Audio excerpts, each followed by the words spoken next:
সম্প্রতি ভারতের পাঞ্জাবি সঙ্গীত ভুবনের জনপ্রিয় শিল্পী ইন্দর কৌরের মরদেহ উদ্ধার করা হয়েছে। নিখোঁজ হওয়ার 6 দিন পর লুধিয়ানার একটি খাল থেকে এই গায়িকার মরদেহের সন্ধান মিলেছে।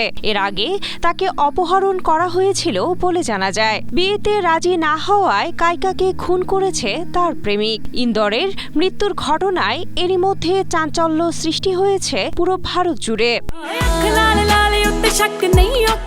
গায়িকার পরিবারের দাবি, আঞ্চলিক সঙ্গীত পরিবেশনার মাধ্যমে তিনি সোশ্যাল মিডিয়ায় জনপ্রিয় ছিলেন। 3 বছর আগে ইনস্টাগ্রামে সুখবিন্দরের সঙ্গে পরিচয় হয় ইন্দরের। ধীরে ধীরে সে পরিচয় বন্ধুত্ব ও প্রেমে গড়ায়। কিছুদিন পর গায়িকা জানতে পারেন সুখবিন্দর বিবাহিত এবং তার একটি সন্তান রয়েছে। এরপরই সেই সম্পর্ক থেকে নিজেকে গুটিয়ে নেন এই গায়িকা। এই কারণেই তাকে হত্যা করা হয়েছে বলে পরিবারের দাবি। বাকি अपनी ऑडियंस ਨੂੰ ਵੀ ਸਮਝਣਾ ਚਾਹੀਦਾ ਹੈ ਕਿ ਜਿਹੜੇ ইন্দরের ভাই যতীন্দরের এফআইআর থেকে জানা যায়, সুখবিন্দর সিং ওরফে সুখা দীর্ঘদিন ধরে ইন্দরকে বিয়ের জন্য চাপ দিচ্ছিল। সুখার প্রতারণার কথা জেনে ইন্দর বিয়ের প্রস্তাব প্রত্যাখ্যান করেন। এরপরই গায়িকাকে বন্দুক দেখিয়ে অপহরণ করার পর নির্মমভাবে খুন করে লাশ খালে ফেলে দিয়েছে সুখা ও তার বন্ধুরা।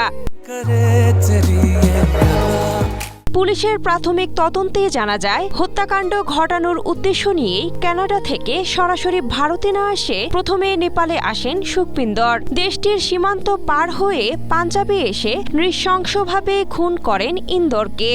এরপর আবার ফিরে যান কানাডায়। দোষীকে আইনের আওতায় আনতে তদন্ত চলমান রেখেছে Punjab police.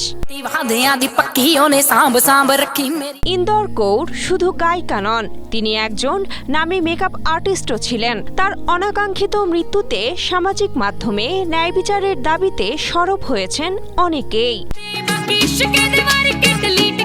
Cynthia Aktari, Asia post.